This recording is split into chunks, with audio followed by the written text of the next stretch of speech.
of Isaiah in the Bible clearly foretells the coming of an Arabian prophet, specifically Prophet Muhammad, peace and blessings be upon him. Isaiah describes itself as a prophecy about the future. The former things have taken place, and new things I declare. Isaiah describes a very special person that God will send. My servant, whom I uphold, my chosen one in whom I delight. At least 3 of the names of the Prophet Muhammad are mentioned: servant, chosen one, and in whom I delight. Prophet Muhammad is known as God's servant. In Arabic, Abdullah. Chosen one is Mustafa in Arabic. This is another of the names of the Prophet Muhammad. The one in whom God delights in shows that this person is beloved to God. Habibullah in Arabic, which means beloved of God, also happens to be one of the Prophet Muhammad's names. Isaiah also reveals the location of this special person. He states, "Let the wilderness and its towns raise their voices. Let the settlements where Kedar lives rejoice." Out of all the nations on earth, he chose to highlight Kedar's location, so we should pay special attention. Throughout the Bible, Kedar and his sons are linked to Arabia. For example, the book of Ezekiel tells us that Arabia and all the princes of Kedar were your favorite dealers in lambs, rams, and goats. In these they did business with you.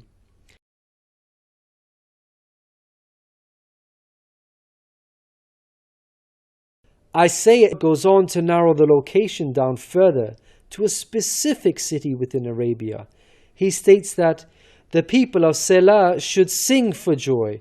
Let them shout from the mountaintops. The place Selah pinpoints the exact location in Arabia. The place being spoken of is the city of Medina in Saudi Arabia, because Selah is the name of a famous mountain in Medina. Medina was the city of the Prophet Muhammad.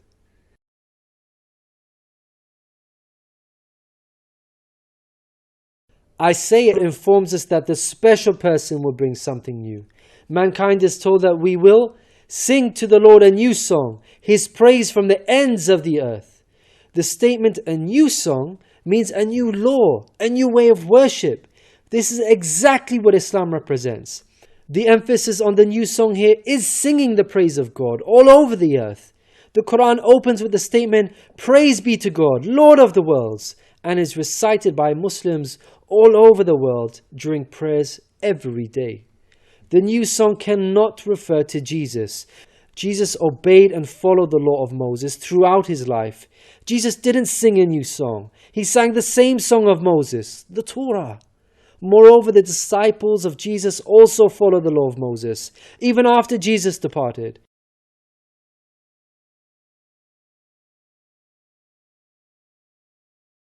Isaiah emphasizes the universal mission of the coming person by mentioning that he will be made a covenant for the people and a light for the Gentiles. Gentiles means non-Jews. The Quran confirms the Prophet Muhammad, peace be upon him, was sent to the whole of mankind, Jews and Gentiles alike. In the Quran, God tells us, "We have sent you, O Prophet, as a bearer of glad tidings and a warner for the whole of mankind, but most people have no knowledge." The verse in Isaiah cannot apply to Jesus, because in the Gospel of Matthew, Jesus said, "I was sent only to the lost sheep of Israel." Isaiah further states that he will lead the blind by ways they have not known. Along unfamiliar paths I will guide them. The pagan Arabs at the time of the Prophet Muhammad fit this description perfectly, because they had not been sent a messenger prior to Muhammad. The Quran bears witness to this. God states that Muhammad was sent to warn a people to whom no warner has come before. The verse in Isaiah cannot apply to Jesus, because his people, the Israelites, had already received a multitude of prophets from God. Isaiah emphasizes that this special person will be sent to those who trust in idols, who say to images, "You are our gods." The whole of Arabia at the start of Muhammad's prophethood consisted of idol worshippers. Again, this cannot be a reference to Jesus because his people, the Israelites, were monotheists and not idol worshippers.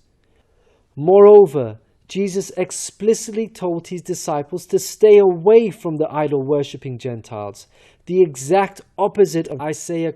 The Gospel of Matthew tells us that these 12 Jesus sent out with the following instructions: do not go among the Gentiles. Isaiah states that this special person will be a warrior and will go forth as a mighty man. He shall stir up jealousy like a man of war. He shall cry, yea, roar. He shall prevail against his enemies. Throughout history, God has dealt sternly with those who are sent guidance and persist in disbelief. Prophet Muhammad, peace be upon him, had to engage in many battles with the idol-worshipping enemies of God and ultimately prevailed against them. By comparison, Jesus did not triumph over his enemies. According to Christians, he was crucified by them. Moreover, Jesus wasn't interested in fighting. He was not a man of war. He was a pacifist, according to the Bible.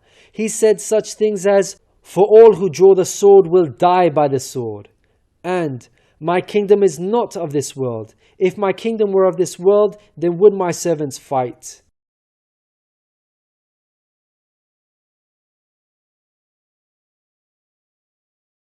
Isaiah gives us a list of momentous achievements for this special person. Chief of these is that the idol worshippers will be turned back in utter shame. Not only did the Prophet Muhammad conquer Mecca, the pagan capital of Arabia, but by the end of his life, in just 23 short years of prophethood, Arabia had shunned idol worship and now worshipped the one true God of Abraham. This cannot apply to Jesus, as it was Christians themselves who were humiliated and greatly ashamed for hundreds of years after Jesus. They were persecuted at the hands of the Roman Empire, who were idol worshippers. They executed some of the apostles of Jesus, such as Peter and Paul. Christians were tortured and even fed to the lions. Finally, Isaiah closes with an admonishment. "Hear, you deaf. Look, you blind, and see. You have seen many things, but you pay no attention. Your ears are open, but you do not listen. Which of you will listen to this or pay close attention in time to come?"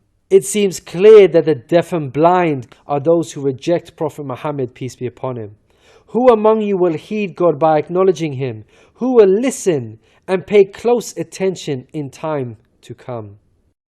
الذين يتبعون الرسول النبي الأمي الذي يجدونه مكتوبا عندهم في التوراة والإنجيل يأمرهم بالمعروف